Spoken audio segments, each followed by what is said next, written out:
आदाब, सलाम, नमस्कार। बात सियासत की करते हैं, बात पॉलिटिक्स की करते हैं। जहां चुनाव अपने अंतिम पड़ाव पे है, अब सिर्फ एक चरण बचा हुआ है, 7वां चरण। लेकिन इस बीच एक ऐसा बयान जो काफी चर्चा में है और विपक्ष ने इस बयान को हाथों हाथ लिया और एक बहस छेड़ दी, भाषा की मर्यादा।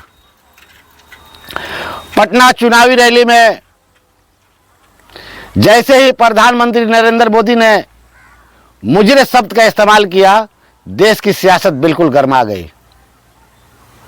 जहां अभी देश में दूसरी बहस छिड़ी हुई थी, लेकिन इस एक शब्द मुजरे ने देश की सियासत को बिल्कुल गरमा दिया है।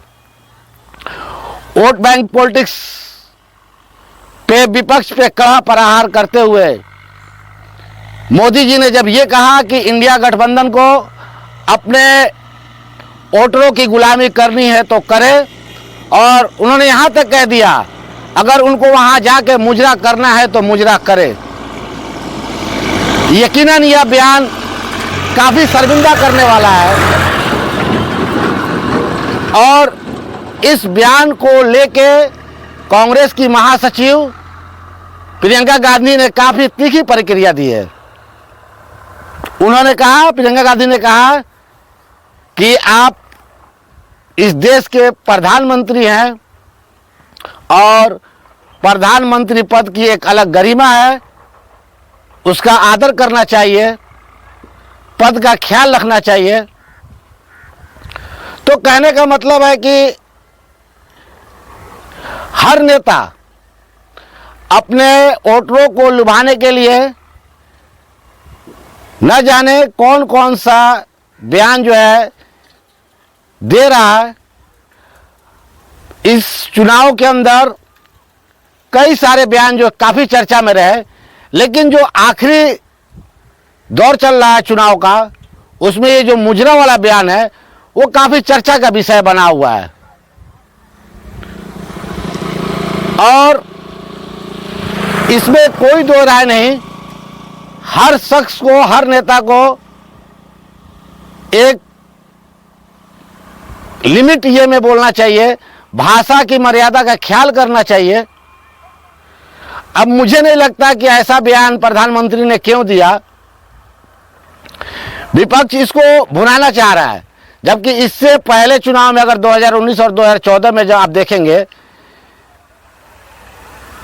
भाजपा कांग्रेस की एक एक स्टेटमेंट, एक एक बयान पे कड़ी नजर रखती थी, और जैसे ही कांग्रेस के किसी नेता की तरफ से उलुल जुलुल बयान आता था, बीजेपी हाथों हाथ लेती थी और उस बयान को पूरा भुनाने की कोशिश करती थी। लेकिन इस बार कहानी पलट गई है। विपक्ष ने ऐसा कोई मौका नहीं दिया, लेकिन इस बार प्रधानमंत्री खुद फंस गए अपने बयान की वजह से।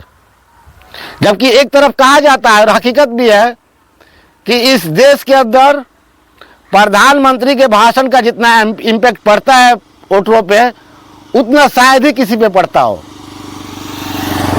अब जहां चर्चा ये हो रही थी कि भाजपा 300 पार या 400 पार, या भाजपा 200 पे सिमट जाएगी, जहां देश में ये चर्चा का विषय बना हुआ था, लेकिन कल से कहानी पलट गई है। इस इलेक्शन में नीतीश कुमार का बयान भी काफी चर्चा में रहा। जैसे उन्होंने कहा था कि भाजपा इस बार 4000 पार, वो बयान भी काफी चर्चे में रहा था। लेकिन लेटेस्ट अभी नीतीश कुमार ने कहा है कि मोदी जी को मुख्यमंत्री बनना चाहिए, ये बयान भी काफी चर्चा में रहा है।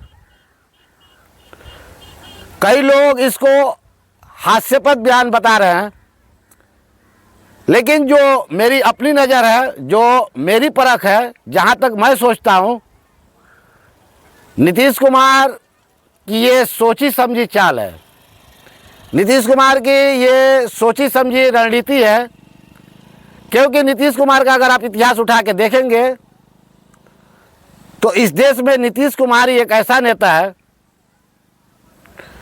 जो अपने बयानों से ही सारा जवाब दे देता है।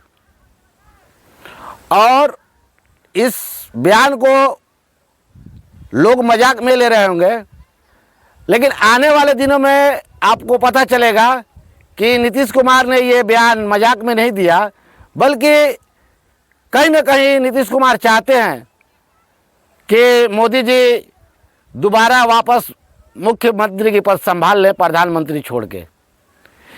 उन्होंने इशारे में बहुत बड़ी बात कह दी है और आगे आपको पता चलेगा। और उस दिन आप मेरा ये वीडियो उठा के देखिए कि मैं आज क्या बोल रहा हूँ। बहुत कम लोग नीतीश कुमार के बारे में जानते हैं कि नीतीश कुमार कितने अंदर से ताकतवर हैं। लोग भले कह रहे हैं कि एज का असर आ गया नीतीश कुमार पे, लेकिन नीतीश कुमार बहुत मजा हुआ पॉलिटिशियन है। अंदर से बहुत ताकत है उनके अंदर। पॉलिटिक्स की जितनी परख रखते हैं, राजनीति की जितनी परख रखते हैं नीतीश कुमार, शायद ही इस देश में कोई नेता रखता हो। बहरहाल आप बने रहिए हमारे साथ, हम आपको एक एक बात की जानकारी देते रहेंगे। शुक्रिया।